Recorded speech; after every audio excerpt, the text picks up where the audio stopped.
صباح الخير يا كل متابعينا. الشقه اللي معانا النهارده بتوع الشارع السماليه 2 على شارع السماليه 2 نفسه. شقتنا النهارده غرفتين وريسبشن وتشطيب غايه زي ما حضراتكم شايفين كده. نتفرج على الفيديو بتاعنا مع بعض.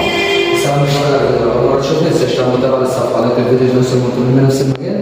وانا اخوكم عمر وكيل عقاري ومشترك الصفحه تحت امركم في اي حاجه. لو عايز تبقى شركه، لو عايز تشتري شقه، محتاج اي سؤال في المجال العقاري اكتب لي في الكومنتات ونرد عليه. الوكيل العقاري دلوقتي في شركة الصفوة. مدخل الشقة أول ما نخش كده مدخلتين الشمال والحمام. بسم الله كده نتفرج مع بعض. بسم الله الرحمن الرحيم. ده المطبخ مساحته بسم الله ما شاء الله اللهم بارك زي ما انتم شايفين كده.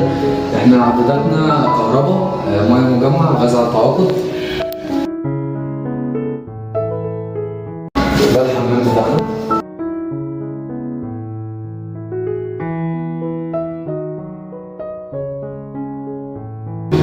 ده كده الريسبشن بتاعنا شركة اعتماد بتاع حضراتكم شايفين كده. الفيديو بتاعنا على شارع السمالية نفسه.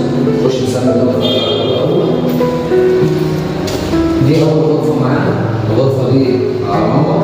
تمام. احنا معانا ريسبشن. الغرفة الثانية على واجهة العمارة على شارع السمالية 2. نسمي الأول. بسم الله الرحمن الرحيم. دي الغرفة الثانية معانا. مساحتها بسم الله ما شاء الله برضه كويسة. ده كده الفيو بتاعنا على شارع السمالية 2.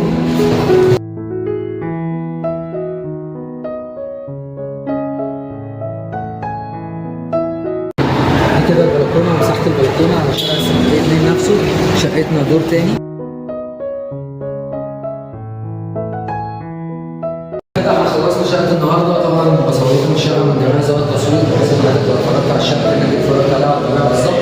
توفير اللقطة عند التوفير الموجودة. ما تخلوش عنه ما الفيديو يوصل من نفس المجال.